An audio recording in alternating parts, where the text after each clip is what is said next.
सो आइए 10th class start करते हैं आज का चैप्टर साइंस का, chapter number 4 which is carbon and its compound.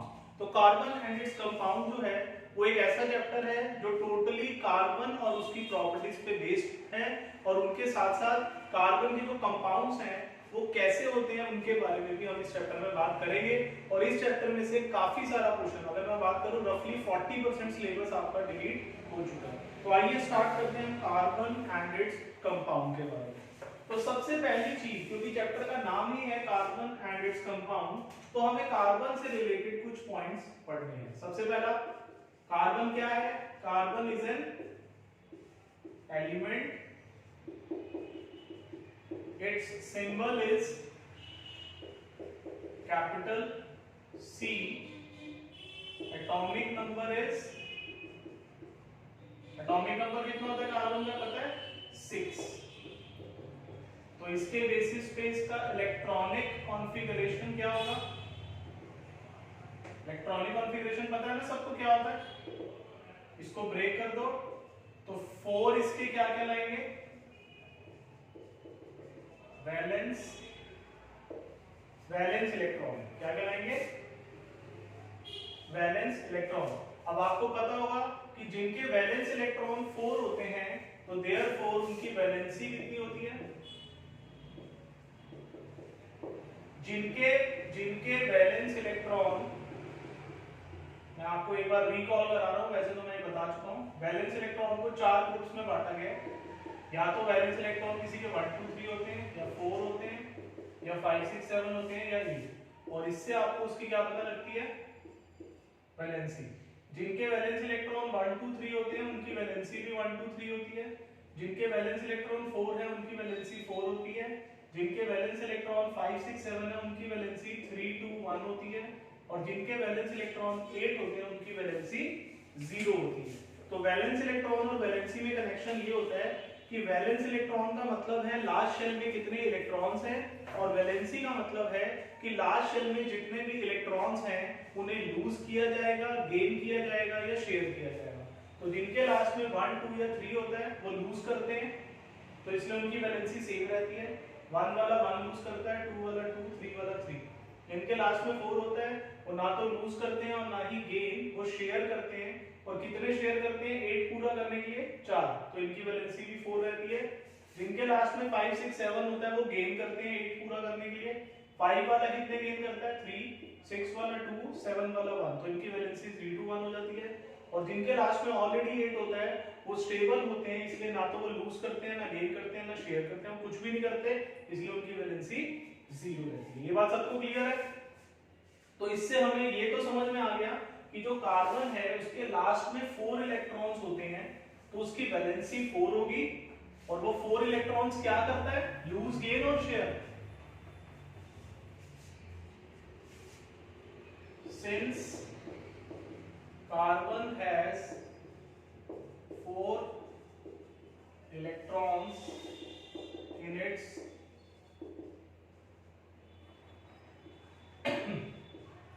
outermost shell, so it share 4 electrons with other atoms to become stable। और इसके बाद जो शेयरिंग से, so it always forms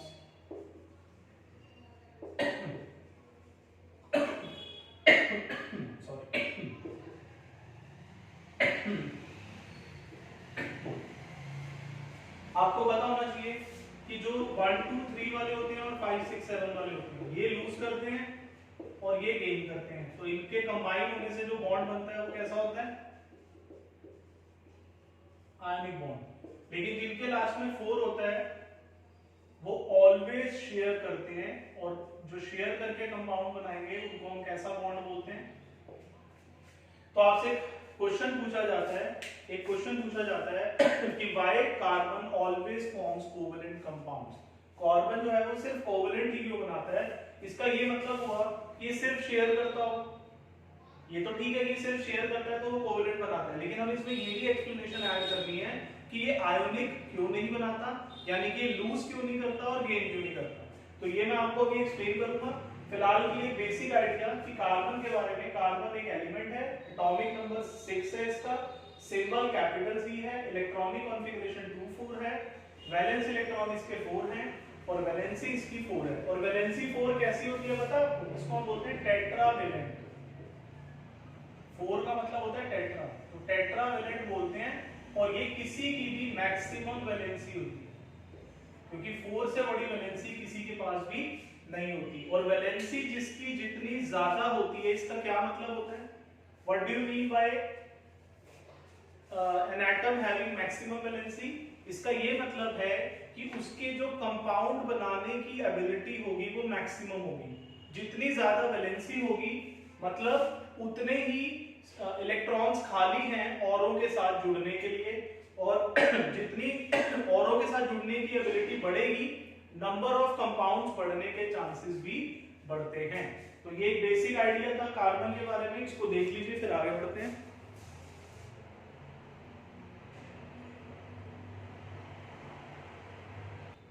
so guys next एक क्वेश्चन ले रहे हैं जो मैंने अभी आपके साथ डिस्कस किया कि why carbon always forms a covalent bond. सीधी सी बात है, अगर कोई भी हमेशा कोवेलेंट बॉन्ड बना रहा है तो इसका लॉजिकल आंसर ये है कि वो हमेशा शेयर नहीं कर रहा है, मतलब ना तो वो लूज कर रहा है और ना वो गेन कर रहा है। लेकिन आपको इसका रीजन देना है कि वो लूज क्यों नहीं करता और गेन क्यों नहीं करता। तो अब आप एक बात समझ लीजिए, आप इसका आंसर ऐसे लिखेंगे कि carbon has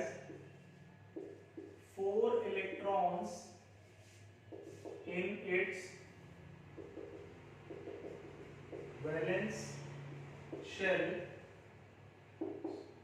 so carbon can either lose or gain or share 4 electrons to become stable. हर कोई स्टेबल बनना चाहता है, और स्टेबल बनने के लिए हर कोई क्या चाहता है? 8 इलेक्ट्रॉन्स पूरे करना चाहता है लास्ट शेल में, और लास्ट शेल में 8 इलेक्ट्रॉन्स पूरे करने को ही हम बोलते हैं कंबाइनिंग कैपेसिटी, जो उसकी वैलेंसी होती है। लेकिन कोई उसको लूज करके पूरे करता है, कोई गेन करके करता है और कोई शेयर करके। जैसे मान लो किसी के पास 2 8 2 है, इसको लास्ट में 8 पूरे करने हैं, तो एक तरीका तो है कि अपने 2 इलेक्ट्रॉन किसी को दे दे, तो लास्ट में क्या बच जाएगा? 8। और या फिर ये किसी से 6 इलेक्ट्रॉन मांग ले, तो भी लास्ट में क्या बन जाएगा? 8 बन जाएगा, क्योंकि 2 को 6 मिल जाएंगे तो 8 हो जाएगा। तो ये ऐसा नहीं होता कि अपनी मर्जी वाली बात है, it depends on the rules and regulation. कोई भी काम कौन सा करेगा जो मिनिमम होगा। अब 2 वाले के लिए मिनिमम क्या है? 2 लूज करना या 6 गेन करना? 2 लूज और 6 गेन, कौन सा मिनिमम है? 2 लूज, तो वो 2 लूज करेगा, और वो होते हैं मेटल्स, मैं बता चुका हूं आपको। अब मान लीजिए कोई 2 8 7 है, तो इसके बाद 2 ऑप्शन है, या तो ये 7 लूज कर दे या फिर ये 1 गेन कर ले। तो मिनिमम कौन सा है? 1 गेन करना, तो ये क्या कहलाएगा? Non metal. ठीक है। और अगर किसी के लास्ट में 4 है, तो इसके पास या तो ये 4 लूज कर दे तो 8 बचता है, या ये 4 गेन कर ले तो 4 गेन करके भी 8 बन जाएगा, और या ये 4 शेयर कर ले। 3 ऑप्शन है इसके पास, 4 लूज, 4 गेन, 4 शेयर। अब हमें ये बताना है कि ये 4 लूज नहीं करता और 4 गेन नहीं करता, इसलिए इसके पास ऑप्शन क्या बचता है? 4 शेयर का। लेकिन हमें इसका रीजन बताना है कि ये 4 लूज और 4 गेन क्यों नहीं करता। तो हमने लिखा कि carbon has 4 electrons in its valence shell, so carbon can either lose or gain or share 4 electrons to become stable। अब आप इसके एक्सप्लेनेशन में ये लिखोगे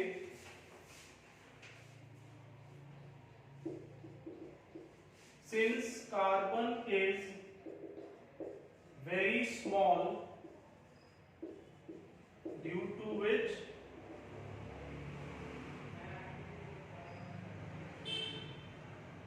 its outermost electrons are tightly held by nucleus, and therefore it it is difficult to lose 4 electrons, and also due to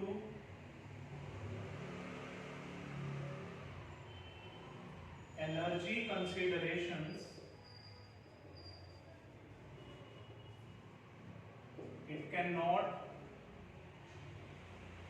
add 4 electrons. यानी कि loose क्यों नहीं कर सकता, इसका रीजन आपको क्या देना है कि कार्बन का साइज बहुत छोटा होता है, और जिस एटम का साइज जितना ज्यादा छोटा होगा, एग्जांपल के लिए मान लीजिए ये न्यूक्लियस है और ये कोई एटम है और इसका साइज बहुत छोटा है, तो साइज छोटा होने से क्या होगा, जो इसके आखिरी शेल में 4 इलेक्ट्रॉन्स हैं वो न्यूक्लियस से उनका जो डिस्टेंस है वो बहुत लेस होगा, और न्यूक्लियस में कौन सा चार्ज होता है, पॉजिटिव, इलेक्ट्रॉन्स पे कौन सा होता है, नेगेटिव, तो इनके बीच में जो फोर्स ऑफ अट्रैक्शन है वो इतनी ज्यादा हाई हो जाती है कि न्यूक्लियस इनको इतना टाइटली पकड़ के रखता है कि अपने इलेक्ट्रॉन लूज नहीं कर सकते due to their very small size.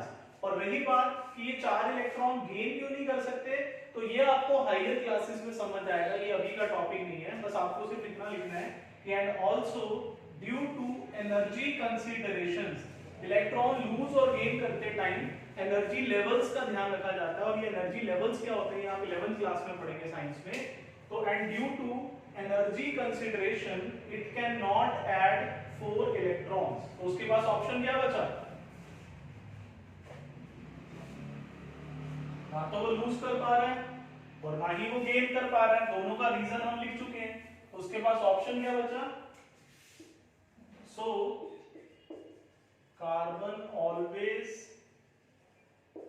Share its 4 electrons to achieve nearest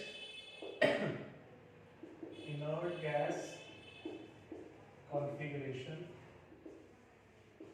and becomes stable. So it always forms covalent bonds. अब ये जो मैंने यहाँ लैंग्वेज लिखी है कई बच्चों को भी पता नहीं लगती इसका मतलब क्या है, achieve nearest inert gas configuration. देखो अगर आप एक बिजनेसमैन की लैंग्वेज में बात करो तो हर कोई बिजनेसमैन क्या बनना चाहता होगा, मतलब अगर वो बिजनेसमैन की लैंग्वेज में बात करे तो उसका आइडियल कौन हो सकता है, एक एग्जांपल के लिए ले लेते हैं अंबानी, है ना, क्योंकि वो उसके लिए एक आइडियल बन सकता है क्योंकि सबसे टॉप क्लास बिजनेसमैन है ना। तो इसी तरीके से जितने भी एलिमेंट्स होते हैं हर एलिमेंट के लिए कोई ना कोई आइडियल होता है, और वो जितने भी आइडियल होते हैं हर एलिमेंट के वो कौन होते हैं, इनर्ट गैस। और इनर्ट गैस कौन होते हैं, जिनके लास्ट शेल में 8 होता है, ठीक है। अब जैसे मान लो 2 5 है, किसी का 2 6 है, किसी का 2 7 है और किसी का 2 8 है, तो इन सबके लिए आइडियल कौन होगा, 2 8 वाला, है ना। और मान लो 2 8 8 है तो ये भी तो इनका आइडियल हो सकता है क्योंकि इसके लास्ट में भी तो 8 है, लेकिन ये इनके नियरेस्ट नहीं है, यानी ये इनके, बोलो रिप्लाई बेटा, इन तीनों का नियरेस्ट कौन है, 2 8 या 2 8 8, इसमें 2 शेल्स हैं और इसमें कितनी शेल्स हैं, तो दो शेल वाले का नियरेस्ट तो यही होगा ना। तो यानी कि अगर ये अपने आइडियल को फॉलो करना चाहते हैं तो इसका मतलब या तो ये इलेक्ट्रॉन लूज करेंगे या गेन करेंगे या शेयर करेंगे, जो भी करेंगे वो किस चीज के लिए करेंगे, to obtain the nearest electronic configuration. समझ में आ रही है बात आपको। तो मैंने यहाँ क्या लिखा, so carbon always share its 4 electrons to achieve, क्या पाने के लिए, पढ़ो, nearest inert gas configuration and, और ऐसा करने से वो क्या हो जाते हैं, becomes stable, so it always forms covalent bonds. Is that clear to everyone? जल्दी से रिप्लाई करेंगे।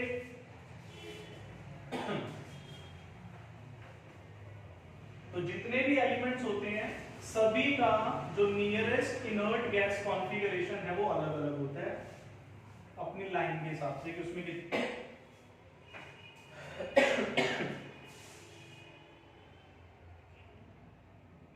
तो आइए गाइस आगे बढ़ते हैं और नेक्स्ट टॉपिक ले लेते हैं कार्बन से रिलेटेड, जिसका नाम है सेल्फ कॉम्बिनेशन, और वन वर्ड में इसको बोलते हैं कैटिनेशन। कैटिनेशन क्या है? The ability of an atom to combine with itself is called catenation. किसी भी एटम की खुद के साथ जुड़ने की एबिलिटी को क्या बोलते हैं? कैटिनेशन। और ये कैटिनेशन किसमें हेल्प करता है? It helps to form long chains. क्या बनती है इससे? Long chains. कैसे? अब मैं आपको ध्यान से समझाऊंगा, इसको समझना अच्छे से। मान लीजिए हमने कहा नाइट्रोजन को बोला कि अपनी लॉन्ग चेन बना, तो नाइट्रोजन को ने एक नाइट्रोजन के साथ अपना बॉन्ड बनाया और बन गया N2। फिर इसको कहा और जुड़, 3 बना, तो क्या बनेगा? N3। रिजल्ट क्या आया? Not possible. मतलब 3 या 3 से ज्यादा नाइट्रोजन आपस में नहीं जुड़ सकते। क्यों नहीं जुड़ सकते? Because they are highly unstable. क्या होते हैं ये? हाईली अनस्टेबल होते हैं। तो नाइट्रोजन से हमने एग्जांपल मांगा कि भाई तू अपनी कितनी मैक्सिमम चेन बना सकता है, तो नाइट्रोजन ने कहा भाई मैं 2 से ज्यादा नहीं जुड़ सकता। फिर नेक्स्ट हमने कहा ऑक्सीजन को, तो ऑक्सीजन ने कहा सिंगल हो तो ये अनस्टेबल होता है क्योंकि ये बहुत ज्यादा रिएक्टिव है, ये किसी ना किसी के साथ रिएक्ट करने के लिए ढूंढ रहा होता है। फिर 2 ऑक्सीजन जुड़े तो O2 बन गया, क्वाइट स्टेबल। 3 ऑक्सीजन जुड़े, लेकिन ये सिर्फ अपर एटमॉस्फेयर में जुड़ सकते हैं और कहीं जुड़ नहीं सकते, तो इसको हम बोलते हैं O3 यानी कि ओजोन। माना कि हर जगह नहीं मिलता, लेकिन स्टिल मिलता है अपर एटमॉस्फेयर में। इसको बोला O4 बना, नॉट पॉसिबल। यानी कि आप देख रहे हैं हर एटम की एक मैक्सिमम एबिलिटी होती है किसकी? सेल्फ कॉम्बिनेशन की, और वो 2, 3, 4 तक मैक्सिमम जुड़ पाते हैं, उससे ज्यादा नहीं। हमने कहा सल्फर को, तो सल्फर की जो मैक्सिमम लिंकिंग है वो है अप टू 8, S8 बनाता है ये।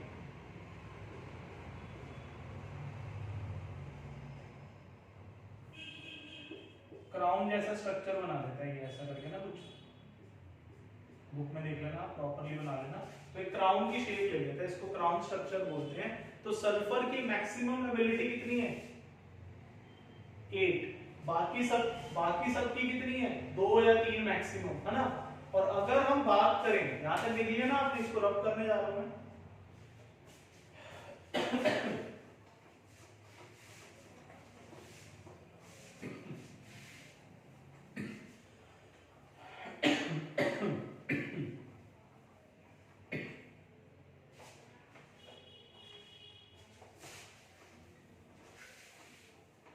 फिर हमने नेक्स्ट पूछा भी कार्बन तू बता तेरी एबिलिटी क्या है? तो कार्बन ने कहा जी 1 कार्बन जोड़ दो, मतलब 1 तो होता ही है, 2 जोड़ दो, 3 जोड़ दो, 4 जोड़ दो, 5, 6, hundreds, all are quite stable। आप समझ रहे हो बात को? कार्बन की एबिलिटी इतनी ज्यादा है कि 100 कार्बन तक की चेन भी वो बना सकता है, और बहुत ज्यादा स्टेबिलिटी के साथ। इससे क्या होता है? मतलब ये जो सेल्फ कॉम्बिनेशन या कैटिनेशन की प्रॉपर्टी है, इसमें कोई भी एटम अपने ही खुद के एटम्स के साथ जुड़ जुड़ के एक लॉन्ग चेन बनाता है, इसको हम सेल्फ कॉम्बिनेशन बोलते हैं या कैटिनेशन बोलते हैं। इसका बेनिफिट है कुछ? Is there any benefit of this? क्या लगता है आपको? और आपको क्या लगा अभी तक जितने भी अराउंड एलिमेंट्स हैं 118 एलिमेंट्स हैं, उनमें से सिर्फ इकलौता एलिमेंट है ओनली कार्बन जिसकी जो कैटिनेशन प्रॉपर्टी है वो सबसे हाईएस्ट है, हाईएस्ट कैटिनेशन प्रॉपर्टी।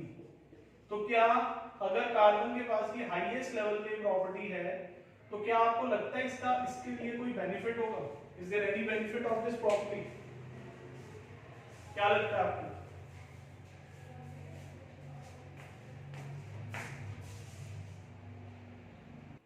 तो चलिए गाइस आगे बढ़ते हैं। जितना आपने अब तक पढ़ा उसके ऊपर बेस्ड एक क्वेश्चन पूछा जाता है आपसे, बहुत important. Why carbon can form large number of compounds. Carbon के जो कंपाउंड्स होते हैं वो सबसे ज्यादा होते हैं, आपसे इसका रीजन पूछा जाता है। तो पहले तो कार्बन के कंपाउंड्स कितने ज्यादा होते हैं समझते हैं। मान लीजिए मैंने एक तरफ किसको बोला, कार्बन को, और एक तरफ ऑल अदर एलिमेंट्स, बाकी के जितने भी बच गए 115 116 जितने भी बच गए वो सारे एलिमेंट्स एक तरफ इकट्ठे कर दो एक ग्रुप में और कार्बन को अलग कर दो। जैसे एक एग्जांपल ले लो, इस ग्रुप में ऑक्सीजन है, नाइट्रोजन है, हाइड्रोजन है, सल्फर है, बहुत सारे हैं।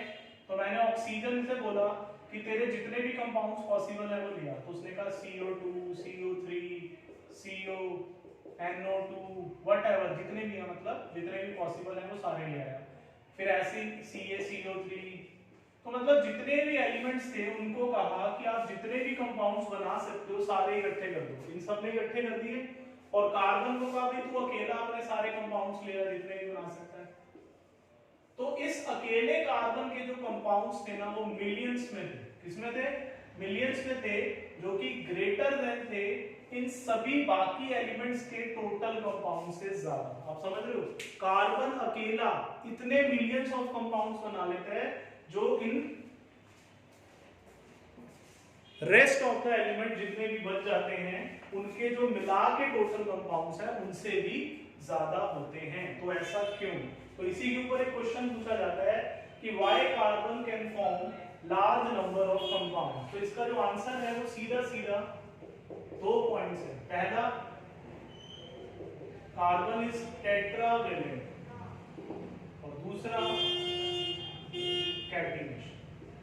अगर आपको 1 मार्क में पूछ लिया जाए ये क्वेश्चन तो आपने सिर्फ 2 नाम लिखने हैं कि carbon can forms large number of compounds due to 2 properties. First, it is tetravalent, second, it shows catenation. लेकिन अगर एक्सप्लेन करने को आ जाए 2 या 3 मार्क्स में तो फिर आपको इनको डिटेल में समझाना है। टेट्रावेलेंट का मतलब होता है कि it has highest valency of 4, इसकी वैलेंसी सबसे ज्यादा होती है जिसके कारण ये ज्यादा से ज्यादा कंपाउंड बना सकता है। अब वैलेंसी क्या होती है कंपाउंड बनाने की सेंस में, मैं आपको एक्सप्लेन करके बताता हूँ। वैलेंसी अगर किसी की 4 है ना तो इसका मतलब पता है क्या है कि अगर ये कार्बन है तो इसके आसपास 4 बॉन्ड लाइन खाली बना दो। ये किसको रिप्रेजेंट करती है? वैलेंसी। ये 4 बॉन्ड लाइन खाली का मतलब क्या है? This is an opportunity for other atoms to join with carbon and forms different compound. कैसे? एग्जांपल के लिए मान लो यहाँ पर 4 हाइड्रोजन जुड़ गए तो एक कंपाउंड बन गया CH4। This is called methane. Carbon is able to form a new compound methane due to these 4 valencies. ठीक है? अब मान लो यहाँ पर हाइड्रोजन हट गया और इसकी जगह ऑक्सीजन आ गया तो ये बन गया CH3। इसका भी कुछ नाम होता है। मान लो यहाँ Cl आ गया, क्लोरीन, इसका भी कुछ नाम होता है। ठीक है? अब यहाँ पे ये भी हट गया, Cl आ गया, ये भी हट गया, Cl आ गया, तो इसका नाम क्या बन गया? फॉर्मूला क्या बन गया? CHCl3। आपको पता है CHCl3 क्या होता है? क्लोरोफॉर्म होता है, जो बेहोश करने के लिए यूज किया जाता है ना एनेस्थीसिया में।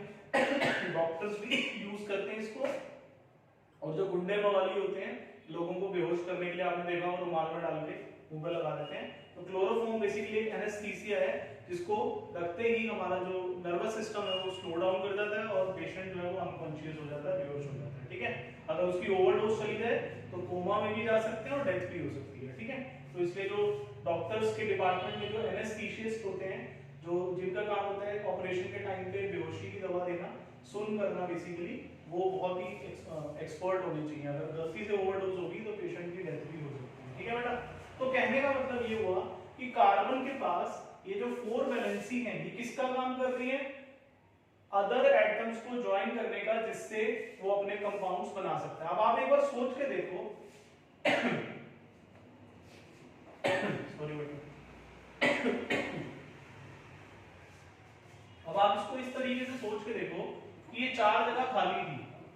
ठीक है, मैंने आपको इसको समझाने के लिए क्या करा, चारों हाइड्रोजन लगाए, फिर एक हाइड्रोजन हटा के कभी ऑक्सीजन लगाई, कभी क्लोरीन लगाया, कभी ब्रोमीन लगाया। एक मैक्सिमम लेवल पे सोचो कि भाई 4 डंडियां खाली हैं यहाँ पर, बाकियों को जुड़ना है, कितने बना देगा भाई? चारों क्लोरीन लग गए, 3 क्लोरीन लग गए, ब्रोमीन लग गया, हाइड्रोजन लग गया, ऑक्सीजन लग गया, मतलब बनाते बनाते कितने बना देगा? 50, 100, 200, एक लिमिट तो होगी ना भाई। 4 लाइनें ही तो है ना, 4 लाइनों पे कितना कोई जुड़ जाएगा? नहीं जुड़ सकता ना, एक लिमिट से ज्यादा हो सकता है। 100 बना ले, 150 बना ले, 500 बना ले, 1000 बना ले, लेकिन कहीं ना कहीं आके तो रुकेगा ना। यस और नो, जल्दी से बताइए। लेकिन इस टेट्रावेलेंट में अगर मान लो किसी के पास टेट्रावेलेंट की जगह 3 वैलेंसी होती किसी की, तो इसकी जो अपॉर्चुनिटी होती बॉन्ड बनाने की, नए नए कंपाउंड्स बनाने की, वो 4 वाले से कम होती है या ज्यादा होती? कम होती ना, क्योंकि 3 है, 4 वाले के पास ज्यादा है। तो पहला ऑप्शन तो ये हो गया कि टेट्रावेलेंट होने के कारण, जो हाईएस्ट वैलेंसी होने के कारण कार्बन के कंपाउंड सबसे ज्यादा होते हैं औरों के मुकाबले। लेकिन 4 वैलेंसी तो और भी कईयों की होती होगी, खाली कार्बन ही थोड़ा है जिसकी वैलेंसी 4 होती है। कार्बन के अलावा भी बहुत सारे एलिमेंट्स ऐसे हैं जिनकी वैलेंसी 4 होती है। तो फिर कार्बन ही इतने ज्यादा कंपाउंड क्यों बनाता है? तो इसमें दूसरी प्रॉपर्टी क्या ऐड होगी? अब इसको बहुत ही ध्यान से सभी लोगों का फोकस मेरी तरफ होना चाहिए। कोई भी और कोई काम कर रहा है तो छोड़ के जरा इधर ध्यान देगा। ठीक है, कार्बन के पास 4 वैलेंसी थी। ठीक है, इससे उसने मैक्सिमम कितने बना लिए? 500 कंपाउंड्स बना लिए मान लो। और अगर कार्बन की जगह कोई और होता जिसकी वैलेंसी 4 होती, तो वो भी अप्रोक्सीमेट इतने कंपाउंड्स बना लेता। और अगर उसकी स्टेबिलिटी थोड़ी कम होती तो हो सकता है 400 बना लेता। लेकिन ऑलमोस्ट 300 से 500 के बीच में तो बाकी लोग भी एलिमेंट्स भी बनाते ना जिनकी वैलेंसी 4 होती। लेकिन कार्बन के पास दूसरा प्लस पॉइंट क्या आया? ये 4 बॉन्ड खाली थे, कार्बन ने क्या करा, यहां तो 3 क्या जोड़ लिए? हाइड्रोजन, और यहां पर एक और कार्बन के साथ जुड़ गया। किसके साथ जुड़ गया? एक और कार्बन। अब क्योंकि ये भी कौन है? ये भी कौन है? कार्बन। और कार्बन के कितने बॉन्ड होते हैं? कितने होते हैं बोलो?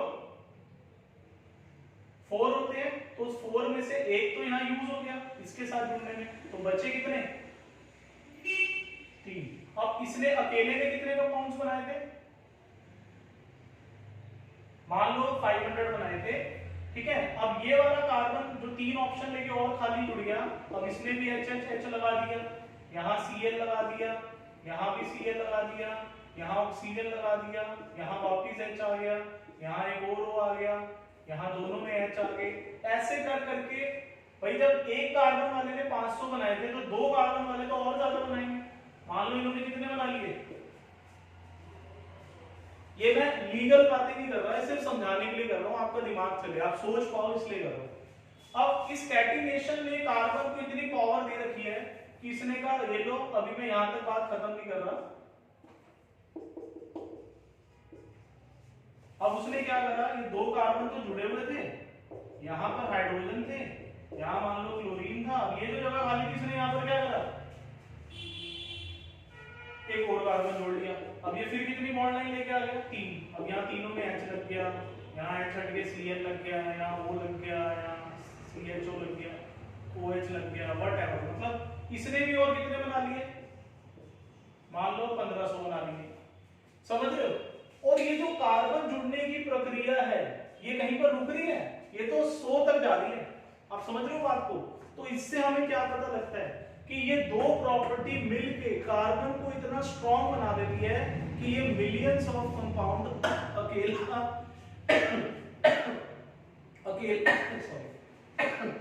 अकेला ही बना देता है। आप समझ पा रहे हैं इस बात को? तो इसका अंदाजा आप इससे लगाओ कि अगर कार्बन के मिलियंस ऑफ कंपाउंड्स अवेलेबल हैं तो भाई वो हमारे आसपास कहीं ना कहीं होते भी तो होंगे किसी ना किसी फॉर्म में, हम उनको यूज भी करते होंगे, देखते भी होंगे। तो कोई मुझे बता सकता है कार्बन के कुछ ऐसे कंपाउंड्स जो हमारी डेली लाइफ से जुड़े हैं जिन्हें हम यूज भी करते होंगे? एनीवन? एक एग्जांपल देता हूं मैं आपको। एक एग्जांपल CO2 तो चलो हो ही गया। देखिए जितने भी फ्यूल्स हैं, आप फ्यूल यूज करते हैं ना, पेट्रोल, डीजल, केरोसिन, जितने भी तरीके के फ्यूल्स हैं उन सब में कार्बन के कंपाउंड्स होते हैं। यानी कि फ्यूल इंडस्ट्री पूरी की पूरी कार्बन कंपाउंड से घिरी हुई है। समझ लो बात को?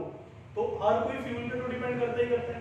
सुबह स्कूटी में फ्यूल डलवाते हैं, कभी कार में डलवाते हैं, कभी बाइक में डलवाते हैं, उसके बिना तो हमारा गुजारा है नहीं। दूसरी इंडस्ट्री अगर हम ले लें तो वो आती है फूड। जो भी आप खाना खाते हैं वो किससे बना हुआ है? कार्बन के कंपाउंड से बना हुआ है। जैसे कार्बोहाइड्रेट, कार्बोहाइड्रेट का फॉर्मूला क्या होता है ग्लूकोज का? C6H12O6। ये किसका कंपाउंड है? ये किसका कंपाउंड है? कार्बन का कंपाउंड है ना। तो ये भी हमारे लिए बहुत जरूरी है। यानी कि जो भी हम खाना खा रहे हैं वो भी कार्बन है, जो हम फ्यूल यूज कर रहे हैं वो भी कार्बन है, जो हम मेडिसिन यूज कर रहे हैं उनमें भी कार्बन यूज होता है, जो हम कॉस्मेटिक्स यूज करते हैं अलग अलग तरीके के लोशंस और क्रीम्स उनमें भी कार्बन यूज होता है, जो हम कफ सिरप्स यूज करते हैं उनमें भी कार्बन होता है, जो हम कपड़े यूज करते हैं, जो फैब्रिक्स होते हैं इनमें भी कार्बन के कंपाउंड्स होते हैं। तो मतलब कार्बन से हर चीज बन रही है। कार्बन समझ लो हर कंपाउंड में डला हुआ है ऑलमोस्ट, तभी तो उसके मिलियंस ऑफ कंपाउंड्स हैं। तो ये दो रीजंस हैं, इनको आप डिटेल में अपनी बुक्स में से पढ़ के लिख सकते हैं कि कार्बन सबसे ज्यादा कंपाउंड्स क्यों बनाता है। पहला टेट्रावैलेंसी जो कि हाईएस्ट वैलेंसी है, और दूसरा बोल के बताएंगे तो कैटिनेशन। कैटिनेशन क्यों रिस्पॉन्सिबल है लार्ज नंबर ऑफ कंपाउंड्स बनाने के लिए, वो मैंने आपको एक एग्जांपल देके समझाने की कोशिश करी। Is that clear to everyone? चलिए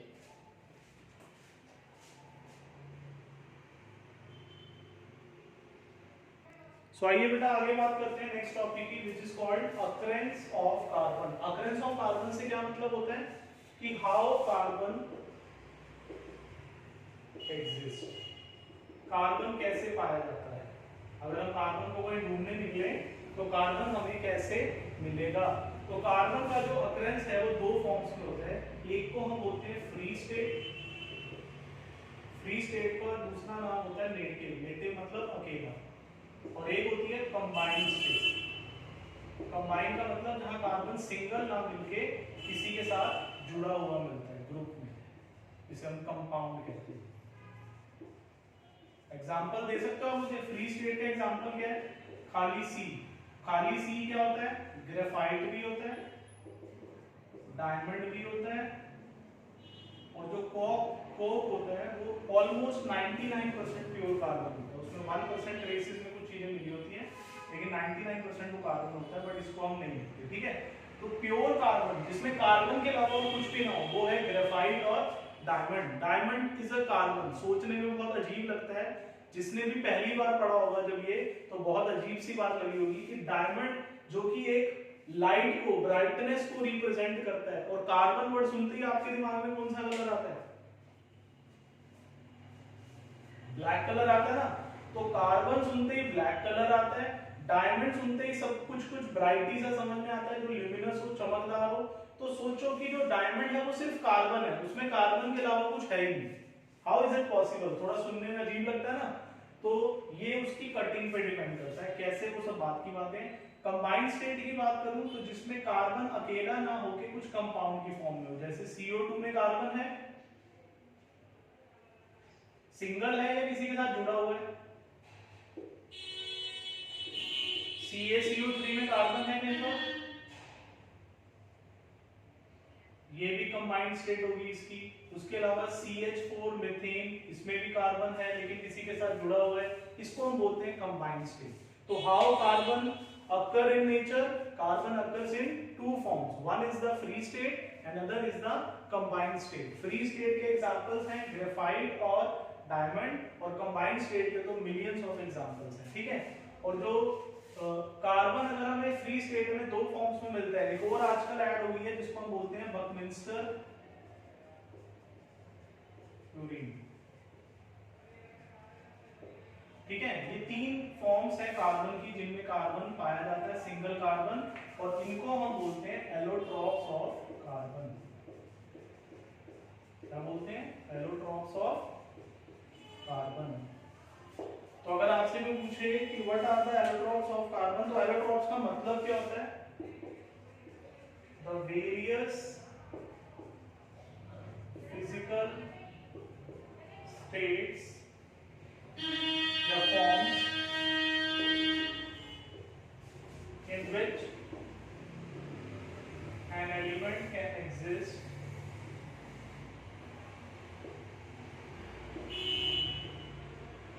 are called allotropes. तो कार्बन तीन अलग अलग रूपों में पाया जाता है, फिजिकल फॉर्म्स में पाया जा सकता है।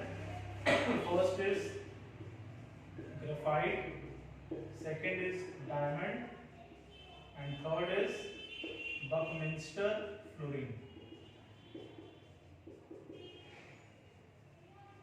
और इनमें से जो कॉमन वाले दो हैं वो है डायमंड और ग्रेफाइट, और ये कैसा है? रिसेंटली डिस्कवर्ड, यानी कि कुछ साल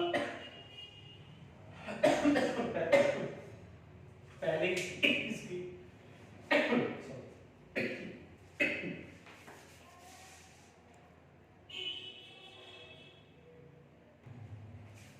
सो गाइस, आई होप आपको ये लेक्चर क्लियर हो गया होगा आज का। मिलते हैं नेक्स्ट क्लास में। Till then stay home, stay safe, bye bye, take care.